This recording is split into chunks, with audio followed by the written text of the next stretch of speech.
rahmat 100 bagian. Para ulama menjelaskan bahwa rahmat itu ada dua. Ada rahmat yang merupakan sifat Allah, dan ada rahmat yang merupakan makhluk Allah. Di antara rahmat yang merupakan makhluk seperti surga, Allah berfirman kepada surga, anti rahmati arhamu biki man asya.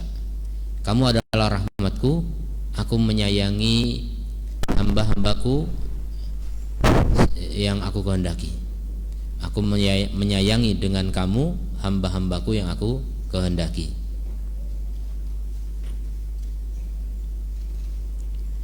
Dan di sini Nabi menjelaskan bahwa Allah menjadikan 100 rahmah.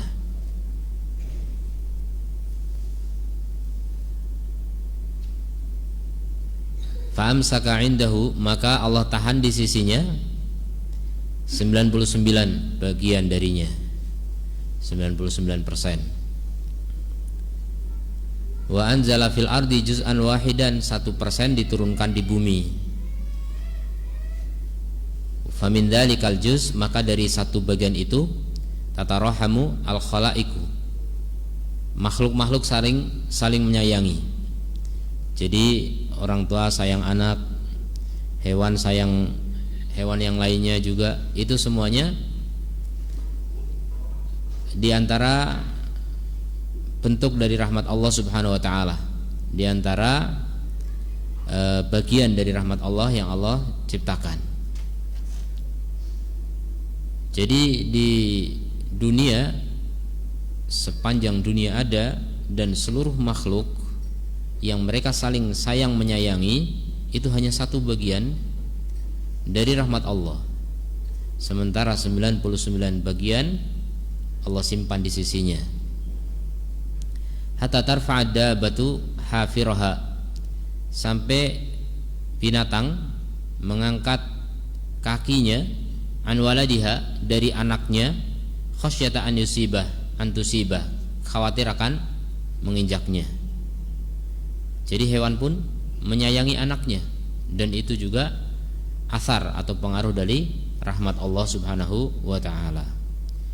Qala Syekh Al-Fauzan hafizahullah taala, hada haditsun azimun fihi bayanu si'ati rahmatillahi subhanahu wa taala. Ini hadis yang agung, di dalamnya terdapat penjelasan tentang luasnya rahmat Allah taala, sebagaimana Allah katakan dalam Al-Qur'an, wa rahmati wasi'at kulla syai', dan rahmatku meluasi segala sesuatu. Fasa'aktubuha lilladzina yattaqun, dan akan aku tetapkan bagi orang-orang yang bertakwa secara khusus. Jadi Allah memiliki rahmat terbagi dua, ada rahmat umum, ada rahmat khusus. Rahmat umum untuk seluruh makhluk, sedangkan rahmat khusus untuk hamba-hamba yang spesial, yaitu orang-orang yang beriman secara khusus. Fasa'aktubuha lilladzina yattaqun, aku tetapkan bagi orang-orang yang bertakwa, wa yu'tuna zakata, dan menunaikan zakat, walladzina hum biayatina yu'minun, dan orang-orang yang terhadap ayat kami beriman. Alladzina yattabi'una ar-rasulan nabiyyal ummiyah, yaitu orang-orang yang mengikuti Rasul, seorang nabi yang ummi, Nabi Muhammad sallallahu alaihi wasallam. Itulah yang akan mendapatkan rahmat spesial dari Allah Subhanahu wa taala, rahmat khusus. Farahmah laha asbab, maka kasih sayang Allah memiliki sebab-sebab, dan rahmat Allah ini adalah rahmat yang luas. Kata Allah taala, fa in kadzabuka faqur rabbukum dzu rahmatin wasi'ah. Jika mereka mendustakanmu wahai Muhammad, maka katakan, sesungguhnya Rabb kalian memiliki rahmat yang sangat luas. Jadi Rabb kalian memiliki rahmat yang sangat luas. Kalian mendustakan tidak masalah, karena rahmat Allah sangat luas. Dan ini juga motivasi buat mereka, jangan putus asa dari rahmat Allah. Rahmat Allah luas, mencakup seluruh makhluknya, dan rahmat khusus hanya bagi orang-orang yang Allah cintai. Kemudian Allah gandengkan dengan lawannya, wala yuraddu ba'suna 'anil qaumil mujrimin, dan tidak ditolak adab kami dari kaum yang berdosa. Memang rahmat Allah itu luas, tapi jangan salah, Allah juga memiliki adab yang tidak bisa ditolak oleh orang-orang yang berdosa, oleh siapapun. Wa min hadhihi rahmah al-madhkura fi hadzal hadis, dan di antara rahmah ini adalah apa yang disebutkan dalam hadis yang muttafaq alaih, hadis Al-Bukhari dan Muslim ini. Anzalallahu minha rahmah wahidah, Allah turunkan dari rahmat Allah itu satu rahmah di bumi. Wa indahu tis'un wa tis'una rahmah, sementara di sisi Allah 99 rahmah. Qad dakharaha subhanahu, Allah simpan liyaumil qiyamah, untuk hari kiamat, untuk di akhirat kelak. Wa hadhihi rahmah allati anzalaha fil ard, dan rahmah yang Allah turunkan di bumi, maka dengannya makhluk-makhluk saling menyayangi, ya, dengan asarnya atau dengan pengaruhnya para makhluk saling menyayangi. Sampai ad-dabah, yaitu al-bahimah, binatang yang tidak memiliki akal, mengangkat kakinya dari anaknya karena khawatir akan menginjaknya. Dan ini adalah rahmah tabi'iyah, tabiat, ya, naluri. Setiap hewan punya naluri kasih sayang terhadap yang lain, terhadap anaknya minimal. Ja'alahallahu fiha, yang Allah jadikan pada binatang. Wa hiya min athari hadhihi rahmah, dan dia diantara dampak dari rahmah ini, allati anzalahallahu subhanahu tatarahamu biha al-khalaiqu fima bainahum, yang Allah turunkan di bumi, ya, di makhluknya semuanya, yang dengannya makhluk-makhluk semuanya saling menyayangi di antara mereka. Fa idza kanat hadhihi atharu rahmah wahidah, apabila ini dampak dari satu rahmat saja, maka bagaimana dengan rahmah yang sisanya yang 99 yang ada di sisi Allah Subhanahu wa taala? Dan di hari kiamat akan bergabung lagi, rahmat yang satu ini bergabung dengan yang 99 sehingga menjadi sempurna, yang Allah simpan untuk orang-orang beriman di hari kiamat, khusus untuk orang-orang yang beriman saja.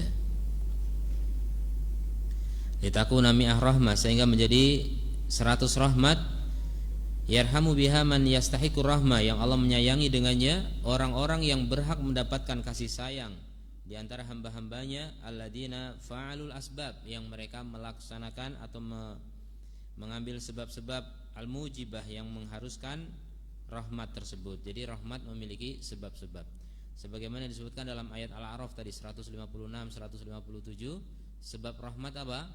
Bertakwa, kemudian menunaikan zakat, beriman terhadap ayat, dan mengikuti Rasul sallallahu alaihi wasallam. Maka siapa yang ingin mendapatkan rahmat Allah, tunaikan sebab-sebabnya.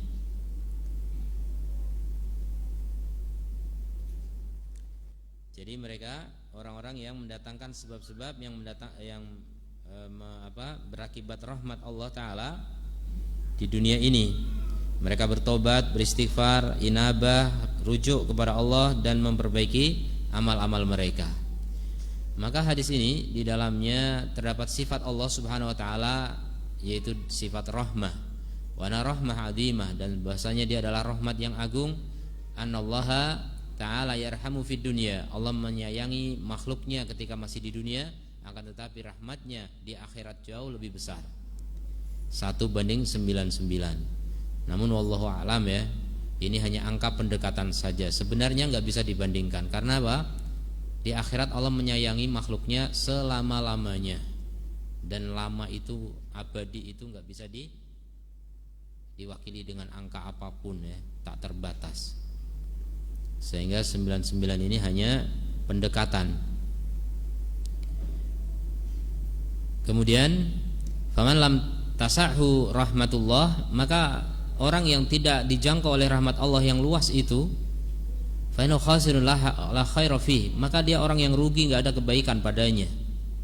Wallahu jalla wa ala yarhamu min ibadihi ruhama, dan Allah menyayangi di antara hamba-hambanya yang penyayang. Jadi orang-orang yang penyayang itu layak untuk mendapatkan kasih sayang dari yang maha penyayang. Ar-Rahimun yarhamhumur Rahman. Para penyayang akan disayangi oleh yang maha penyayang. Dan Nabi SAW juga bersabda, irhamu man fil ardi yarhamkum man fis sama. Sayangi yang di muka bumi, maka yang di langit akan menyayangimu, atau yang di atas langit menyayangimu.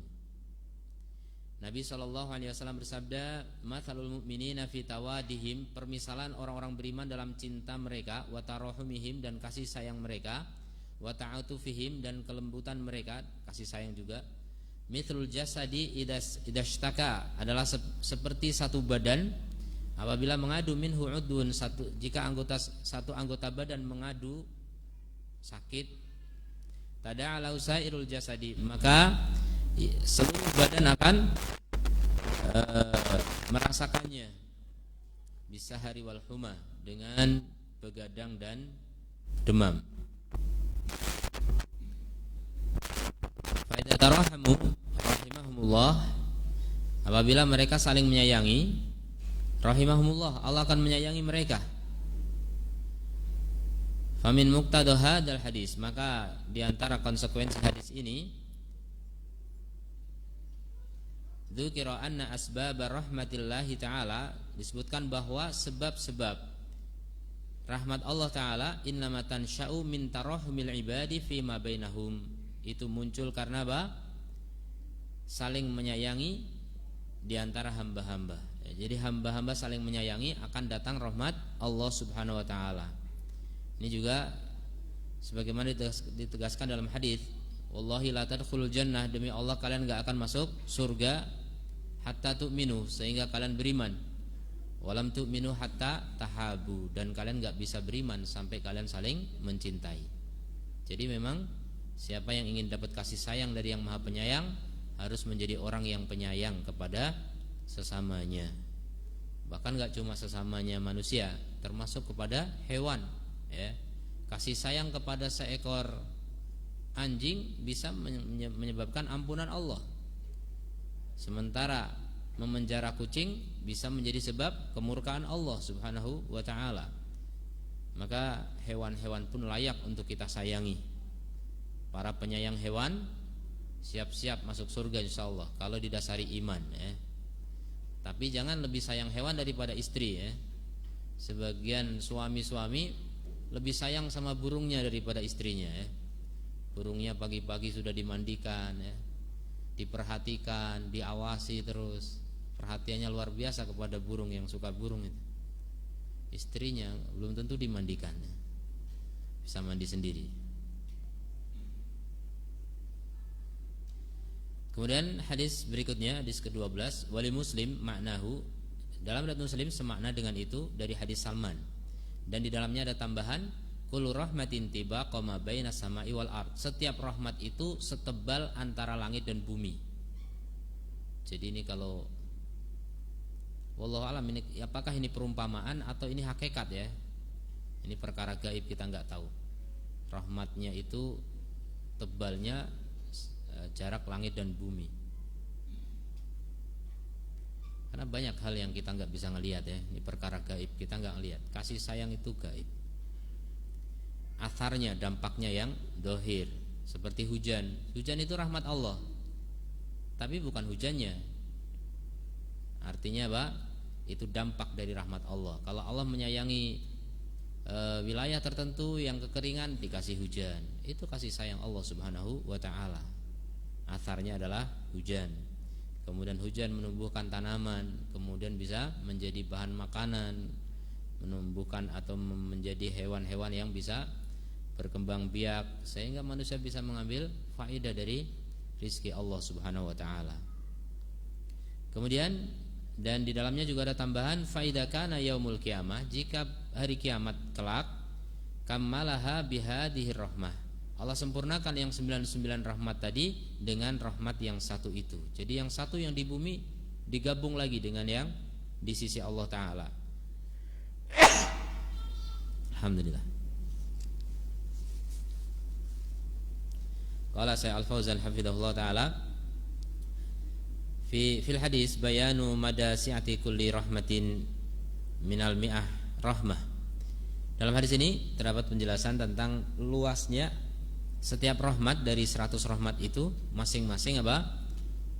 Setebal langit, jarak langit dan bumi. Alati itasafallahu biha, yang Allah bersifat dengannya. Farahma al-wahidah, satu rahmat luasnya langit-langit dan bumi. Jarak ya, jarak antara langit dan bumi. Fa idza kana yaumul qiyamah, jika hari kiamat, maka apa? Akan dilengkapkan, digabungkan rahmah yang satu itu dengan yang di sisi Allah Subhanahu wa taala. Ila maddakharahu fi as-sama, digabung yang di bumi sama yang disimpan di atas langit sana. Fasarat mi'atu rahmah, sehingga menjadi 100 rahmah di akhirat. Wa hadza dalilun ala si'ati rahmatillah, dan ini bukti akan lapangnya rahmat Allah taala. Satu rahmat saja antara langit dan bumi, apalagi 100 rahmat. Jadi luas sekali. Wa hadza aidan min sya'nihi an yaj'alal insan, dan ini juga dari hadis ini bisa menjadikan seorang untuk tidak putus asa dari apa? Rahmat Allah, karena terlalu luas rahmat Allah. Jangan putus asa. Jangan merasa Allah hanya menyayangi orang lain, saya enggak. Ini putus asa namanya. Rahmat Allah itu meliputi segala sesuatu. Para malaikat bahkan menyatakan kepada Allah, Rabbana wasi'ta kulla syai'in rahmatan wa ilman. Wahai Rabb kami, Engkau meliputi segala sesuatu dengan rahmat dan ilmu. Jadi meliputi segala sesuatu memang. Tidak ada yang tidak mendapatkan rahmat Allah taala. Tapi itu rahmat umum ya. Tapi rahmat khusus hanya untuk orang-orang yang Allah cintai. Makanya Allah taala berfirman, "Qul, katakan wahai Muhammad, ya ibadiyalladzina asrafu, wahai hamba-hambaku yang melampaui batas, ala anfusihim, atas diri mereka sendiri." Ini mau bilang pendosa, orang dibilang begitu pasti tidak suka ya. Penjahat apalagi, wahai orang-orang yang dungu apalagi. Panggilannya terlalu baik ya. Allah sangat baik, Masya Allah. Ini diantara bukti kasih sayang Allah. Allah manggilnya pun dengan panggilan yang baik, yang melampaui batas atas diri mereka. Cuma begitu, padahal dosa maksudnya. Melampaui batas kan sopan banget. Wahai orang-orang yang melampaui batas atas diri mereka sendiri. Diri mereka sendiri, padahal mungkin kedoliman ke orang lain juga. Tapi semua kedoliman ke siapapun, hakikatnya tetap kembali kepada diri pelakunya ya. Dolim pada Allah, syirik, kembali kepada dirinya. Dolim pada orang lain juga akan dibalas kepada dirinya sendiri. Jadi setiap dosa itu mendolimi diri sendiri. Kemudian kata Allah apa? La taqnatu min rahmatillah. Jangan kalian putus asa dari rahmat Allah. Jangan putus asa. Maksudnya walaupun kalian sejahat apapun, rahmat Allah masih lebih luas dari itu. Allah bisa mengampuni. Yang penting kamu mau bertobat. Innallaha yaghfiru dzunuba jami'an. Sungguh Allah mengampuni dosa semuanya. Enggak sulit bagi Allah mengampuni dosa. Yang penting kamu mau minta ampun atau tidak. Tapi masih banyak orang enggak mau minta ampun ya. Padahal ampunan Allah udah disiapkan. Rahmat Allah udah luas dari dulu. Tapi banyak orang yang tidak mau mengambilnya.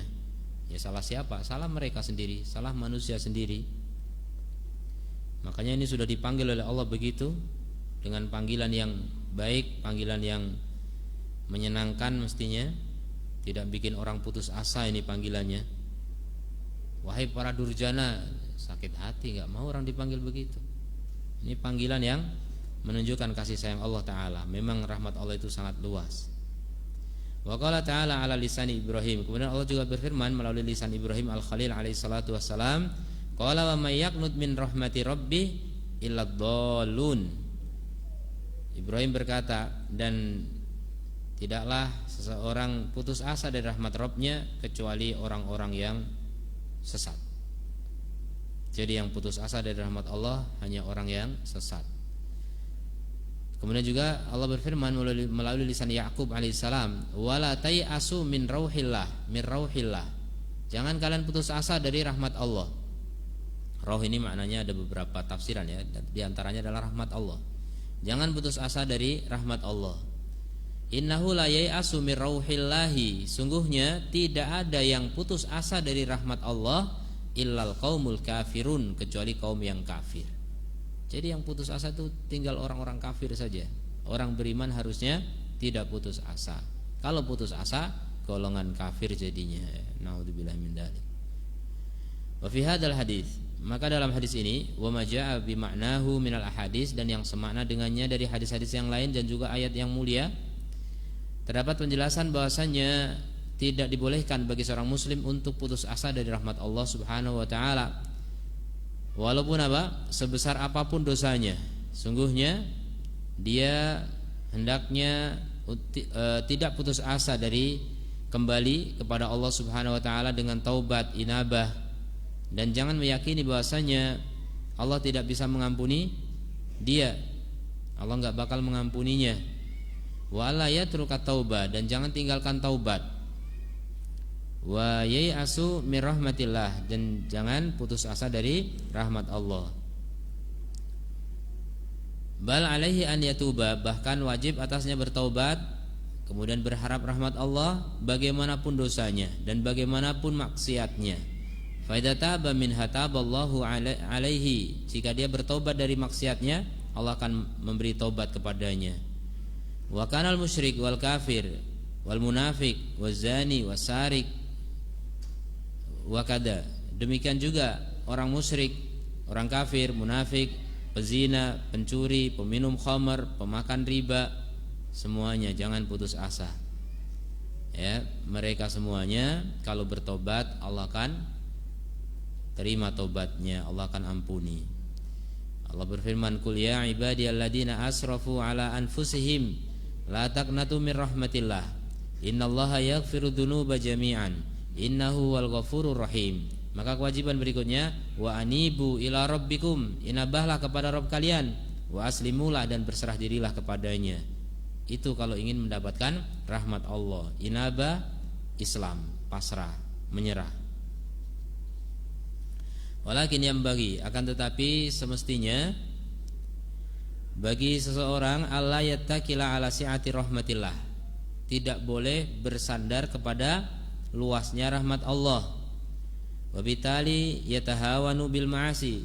Berikutnya, kalau orang mengandalkan rahmat Allah, luasnya rahmat Allah, akhirnya meremehkan maksiat. Enggak apa-apa, rahmat Allah luas. Ini enggak boleh. Karena rahmat Allah belum tentu menjangkau setiap orang. Rahmat yang khusus, ya, rahmat yang berupa taufik untuk bertaubat, ini belum tentu bisa kita dapat, belum tentu. Memang rahmat Allah luas, tapi belum tentu menimpa setiap orang.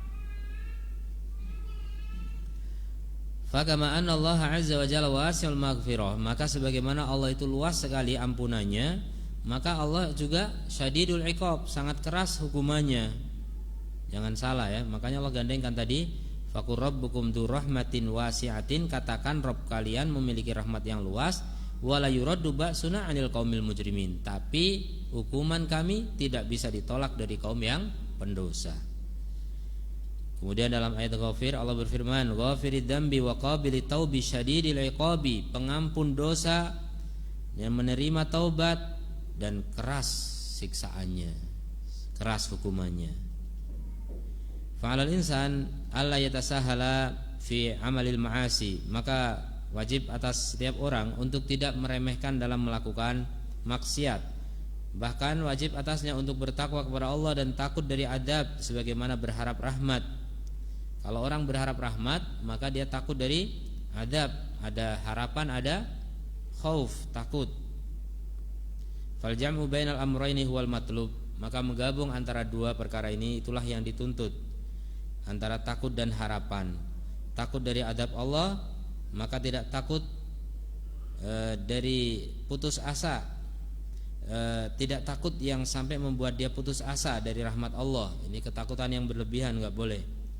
Wala yarju rajaan yu'minuhu min makrillah, dan tidak berharap dengan harapan yang sampai membuatnya merasa aman dari makar Allah. Jadi pertengahan ya, ada harapan, ada takut. Kalau harapan berlebihan, akhirnya merasa aman dari makar Allah. Contohnya bermaksiat kemudian tenang, nanti Allah akan mengampuni, memberi rahmat. Ini namanya aman dari makar Allah. Dan takut tapi tidak sampai putus asa. Jadi itulah yang diharapkan dari setiap kita. Allah berfirman, afa aminu makrallah, apakah mereka merasa aman dari makar Allah?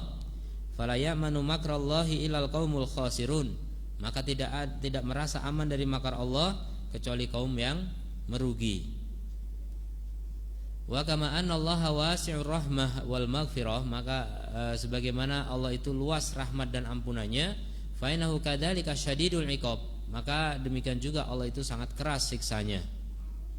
Wa qad jama'a subhanahu bainahuma, dan Allah gabungkan antara keduanya dalam satu ayat, wa firidambi wa qabilit taubi syadidil iqabi.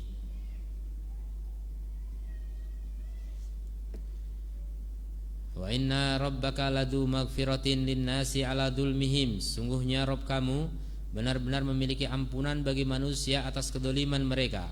Wa inna rabbaka lasyadidul iqab, dan sungguhnya Rabb kamu sangat keras siksanya. Jadi ada ampunan, ada siksaan, dua-duanya jangan diremehkan. Fayam bagi adamul ghaflah, maka wajib untuk tidak lalai dari penggabungan dua perkara ini, yaitu khauf dan roja.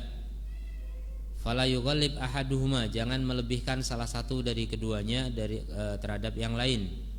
Akan tetapi mereka berkata, illa fi halatin wahidah, kecuali dalam satu keadaan, yaitu ketika sekarat, maka harus diunggulkan atau dimenangkan sisi harapan daripada takut. Karena kalau sudah mau mati sekarat melihat dosa-dosa itu bisa bikin putus asa ya.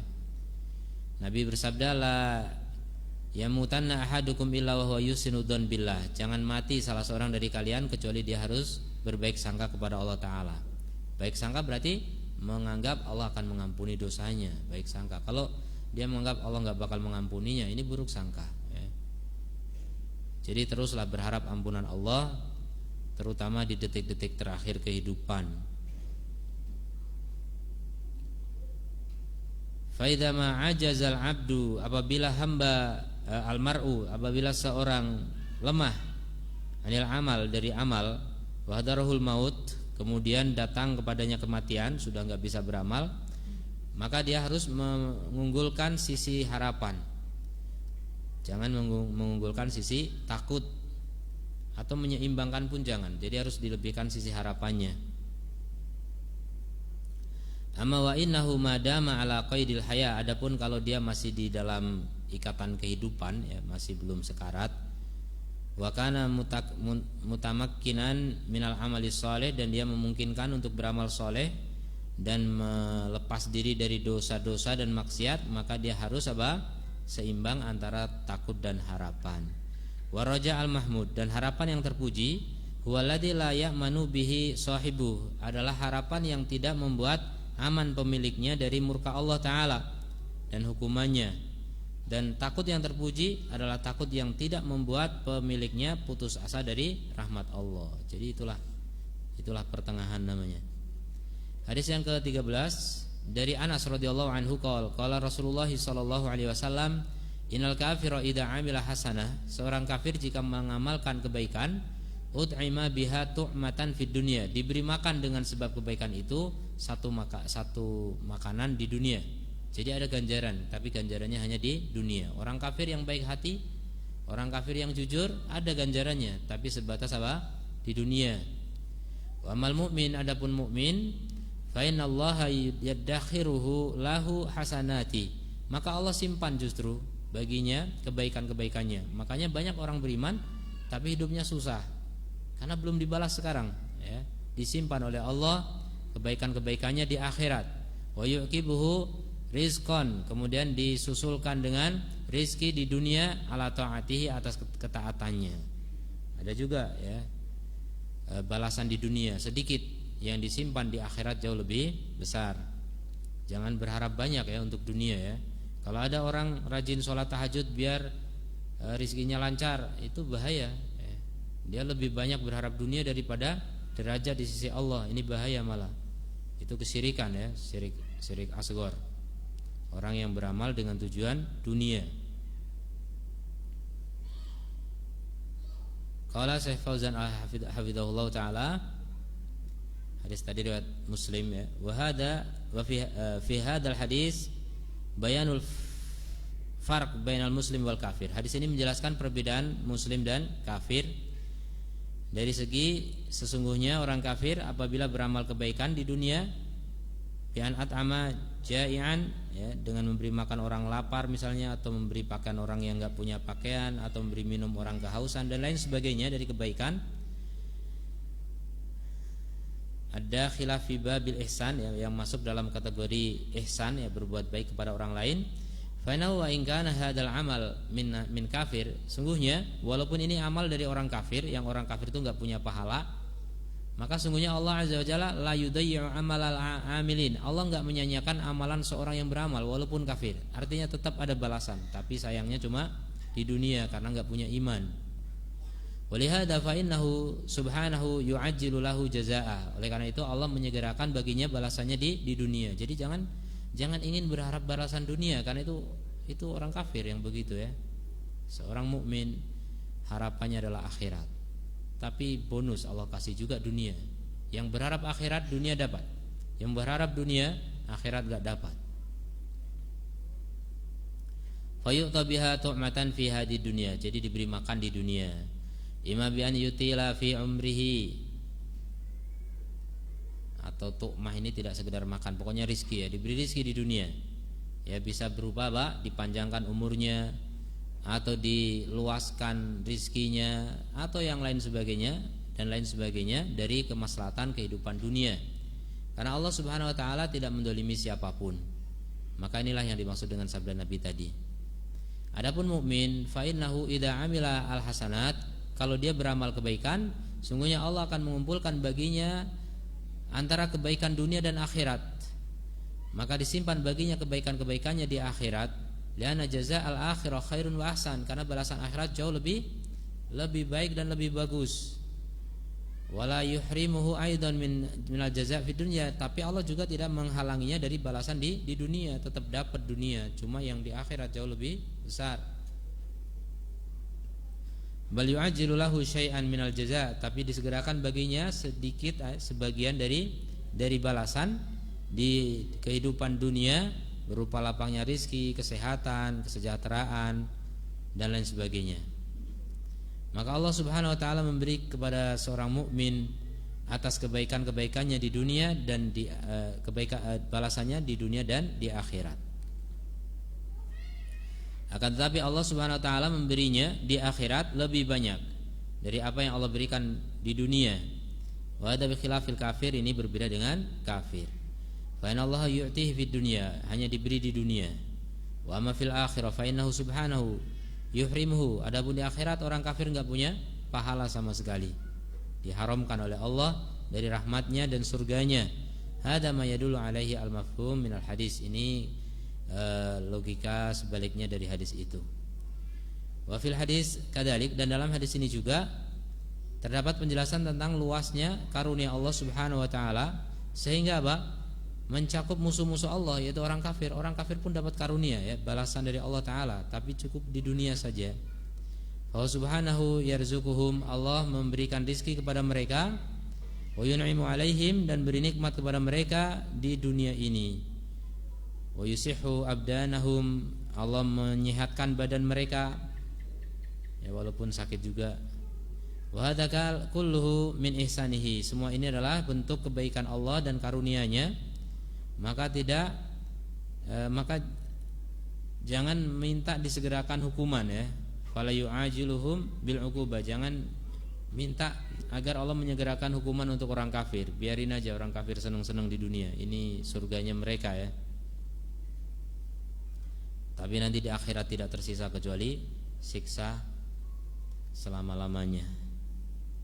Walakinnahum idza matu ala kufrihim fa innahum la thawaba lahum fil akhirah. Jadi enggak punya pahala sama sekali.